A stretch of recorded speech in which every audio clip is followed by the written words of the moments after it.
Mas mababang benta o sales ang hinaharap ng mga Canadian small business owners ngayong taon ayon sa isang bagong pag-aaral. Sa Zero Small Business Insights Canada update kung saan higit 10,000 mga Canadian small businesses ang sinuri, pababa raw ng pababa ang bilang ng mga customer na nakikita ng mga negosyante habang umaabot na sa higit 1 linggo ang average na late payments na pinoproseso mula raw sa mga customer. Si Mayo Landicho ay isang tattoo artist sa Main Street, Vancouver. Aniya, nung nagbukas ang kanyang tattoo shop na Birthmark Tattoos, 16 na taon nang nakalipas, mahigit daw sa 360 days a year siyang nagtratrabaho. Pero ngayon taon, nasa 3 hanggang 4 na kliyente lamang kada linggo ang pumupunta sa kanyang negosyo. I do only one client a day as much as I can, and then I do only by appointment.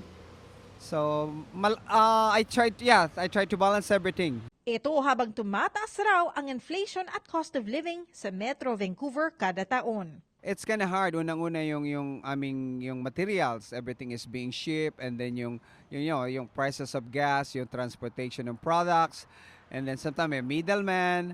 At the same time, yung rent, even the hydro is getting expensive now. Then plus we have the camera, security camera, and then yung internet and everything, right?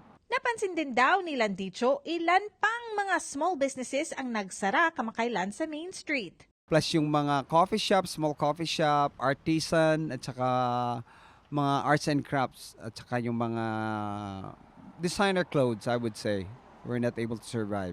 Kaya nung weekend, binuo niya ang isang tambayan, mini Filipino market sa Main Street. Sa tulong ng Mount Pleasant PIA, inimbita niya ang mga Filipino small business owners na makasali sa kanyang tiyangge ng libre at nagkaroon din ng mga performance ang ilang mga kababayan sa plaza ng Main Street at 27th Avenue.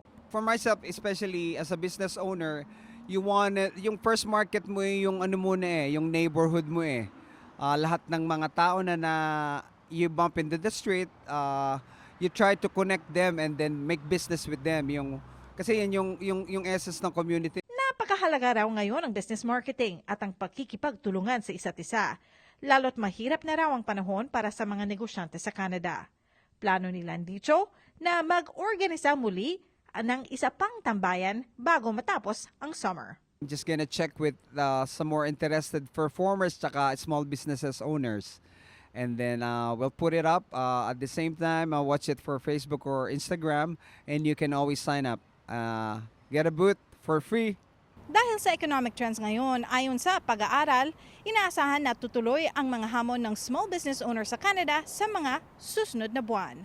Teresa Barara, Omni News, Vancouver.